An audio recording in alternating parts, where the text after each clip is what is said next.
नमस्कार, आप सभी का बहुत बहुत स्वागत है। आप देख रहे हैं विपक्ष ऑलवेज बेदम। मैं हूं परवीन शेख।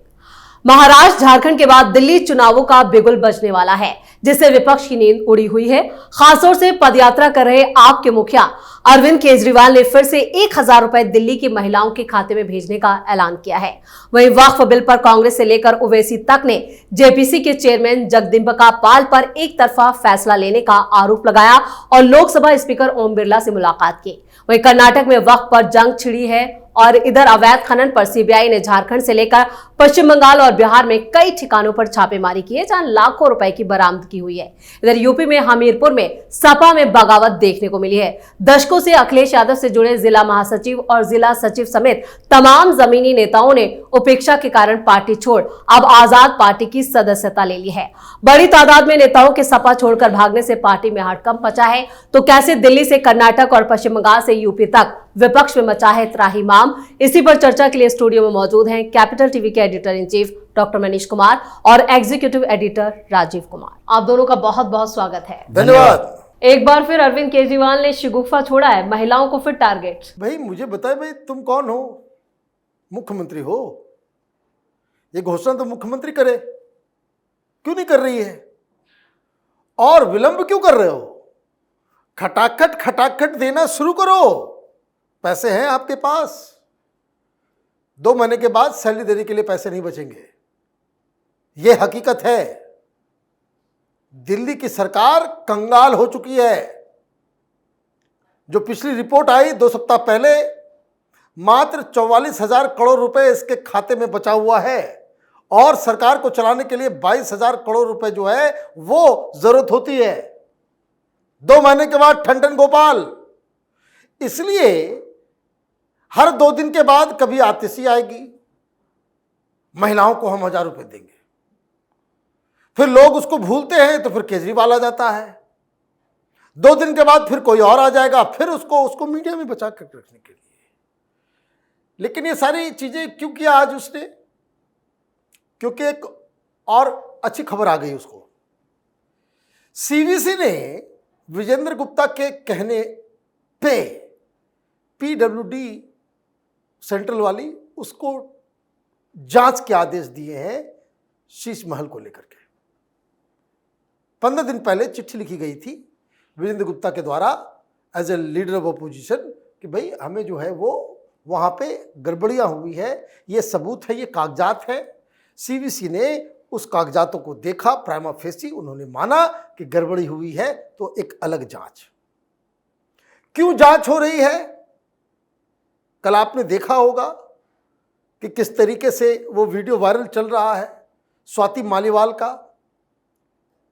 क्या आतिशी मारलेना के घर पे वो आर्मी ऑफिसर के घर से जो पानी, काला काला पानी टैप में आ रहा है, सप्लाई वाटर, उसको लेकर के उसके घर गई और छिड़काव किया। कौन सा घर था?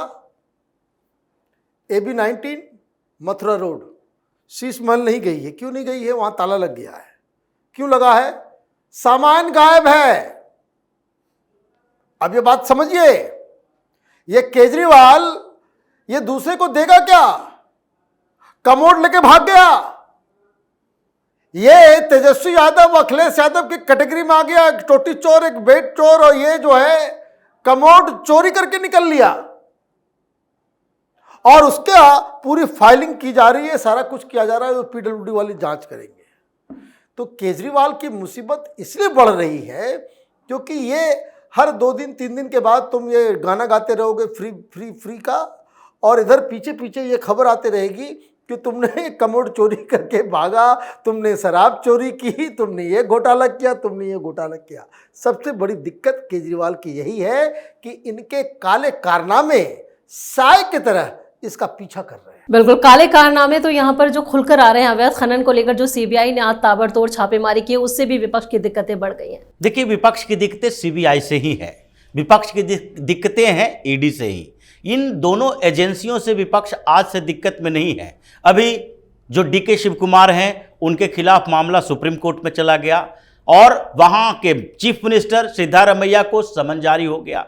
अगर हर जगह की बात करें, बगल में ये तेलंगाना के सीएम है रेवंत रेड्डी, उनको समन भेजा जा चुका है। लालू प्रसाद यादव की पूरी फैमिली है जो ईडी और सीबीआई के रडार पर है। यहाँ चुनाव हो रहा है झारखंड में, जहां बिहार और झारखंड में अवैध खनन को लेकर छापेमारी हुई। झारखंड में क्या है, हेमंत सोरेन परेशान है किस बात को लेकर, क्योंकि उनके खिलाफ भी जांच चल रही है स्टोन माइनिंग में, उनके खिलाफ भी जांच चल रही है जमीन हड़पने में। तो कोई भी विपक्ष भी पार्टी का नेता ऐसा नहीं है कि जिसके ऊपर, जो बड़े नेता हैं, जिसके ऊपर जांच नहीं चल रही है। ईडी खुद ही 96 नेता ऐसे विपक्ष के हैं, बड़े नेताओं की बात कर रहे हैं जिसके खिलाफ जांच कर रही है, जिसमें 24 तो कांग्रेस के हैं और बड़े बड़े नेता। खड़गे भी जांच के दायरे में है और राहुल गांधी, सोनिया गांधी भी जांच के दायरे में है नेशनल हेराल्ड घोटाले में। तो सीबीआई और ईडी के खिलाफ इन लोगों ने सारे पैतरे अपने आजमा लिए। ईडी के खिलाफ कई बार सुप्रीम कोर्ट में याचिका दायर की कि इनके पावर को कम किया जाए, सेक्शन 50 के तहत गिरफ्तारी का अधिकार नहीं होना चाहिए, इनके पास कम पावर किया जाए। सीबीआई इंक्वायरी के लिए, विड्रॉ करने के लिए कहां नहीं गए।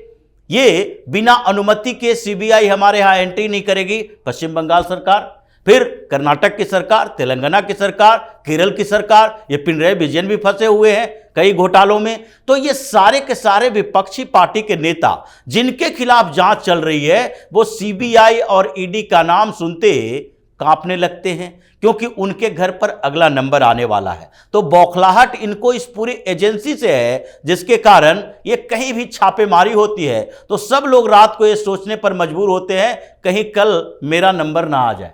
चलिए, जांच एजेंसियों से बौखलाहट बढ़ती जा रही है। बौखलाहट तो वक्फ संशोधन बिल को लेकर भी है। विपक्षी नेता लगातार इसको लेकर सवाल खड़े कर रहे हैं। अब तो यहाँ पर जेपीसी के चेयरमैन जगदीबिका पाल पर एक तरफा फैसला लेने का आरोप। देखिए, ये क्या करेंगे, जेपीसी में क्या फैसला होगा? फैसला वहां थोड़े होता है। आप अपनी बात रखें। आपको किसने कहा वहां पे मारपीट करने के लिए? किसने कहा वहां हंगामा करने के लिए?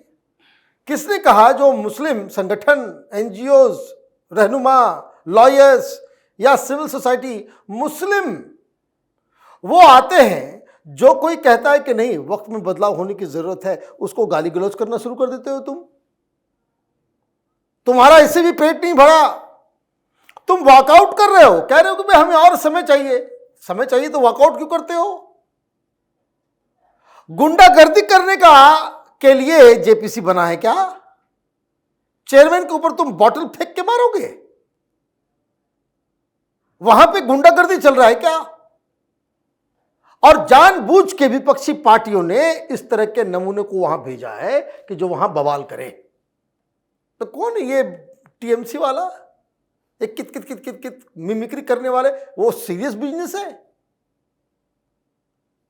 वक्फ बोर्ड इतना सीरियस मसला है, टीएमसी ने कॉमेडियन को भेज दिया वहां पे।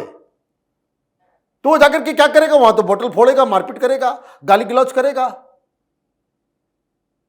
तो ये मुझे लग रहा है कि इनकी हार सुनिश्चित है। जेपीसी में इसलिए ये टालम टोल कर रहे हैं क्योंकि घोषणा हो गई है शीतकालीन सत्र की।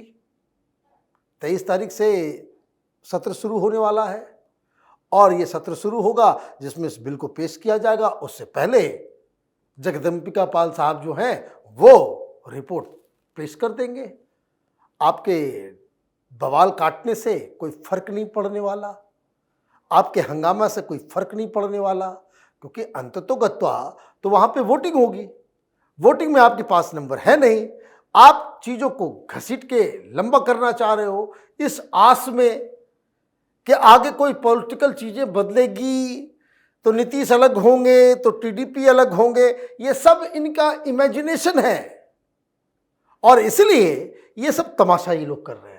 बिल्कुल, यहाँ पर वक्फ पर बुरी तरह से विपक्ष फंसा हुआ है और यहाँ पर सपा भी अब फंसी हुई यूपी में नजर आ रही है। अब उनके जो जमीनी नेता हैं वो भी उनसे मुंह मोड़ रहे हैं। देखिए, अखिलेश यादव की समस्या बढ़ने वाली है।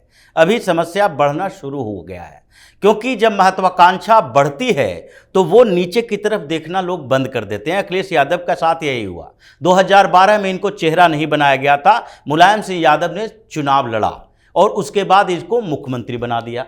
मुख्यमंत्री बनने के बाद इन्होंने क्या किया? सबसे पहले अपने करीबी लोग जो कि संगठन में इनको चैलेंज कर सकते थे, उन्हें बाहर किया, शिवपाल यादव जैसे लोगों को। फिर मजबूरी में अब साथ साथ हैं ये लोग, क्योंकि सबको लगता है कि जो आजकल योगी जी कहते चल रहे हैं कि बटोगे तो कटोगे, तो परिवार बटेगा तो परिवार भी कटेगा। उन लोगों की स्थिति ये हो गई है कि अगर परिवार में फूट हुई, राम गोपाल उधर, शिवपाल इधर, अखिलेश यादव इधर, तो ये भी कटने लगेंगे। तो इन लोगों को भी लगने लगा था एक साथ रहो, ताकि सफाई में बुलडोजर न घुस जाए। जो इनका घर है, जो इनका क्षेत्र है, उस जगह पर ये व्हाइट हाउस में रहते हैं, वहां हेलीपैड बनाए हुए हैं। तो इन लोगों को लगने लगा ये कि अब एक साथ मिलना चाहिए। लेकिन ये लोकसभा चुनाव में सीटें ज्यादा मिल गई। अब सीट ज्यादा मिलेगी तो आप संगठन के लोगों से कनेक्शन छूटना शुरू हो जाएगा, क्योंकि इनको लगने लगा हमने पीडीए की बात की, हमने अल्पसंख्यकों की बात की, मुस्लिम तो इनको वोट देंगे ही, मजबूर है वो भारतीय जनता पार्टी को नहीं दे सकते, इनके साथ ही रहेंगे। लेकिन जो दलित अल्पसंख्यक कार्ड खेल रहे थे, उसमें दलित अब इनसे अलग हो रहे हैं। मायावती ज्यादा आक्रामक हो रही है। और इस बीच उपचुनाव में जैसे ही इनकी हेकड़ी निकलेगी, उसके बाद कई और नेता इनसे दूरी बनाने वाले हैं। ये एक शुरुआत भर है।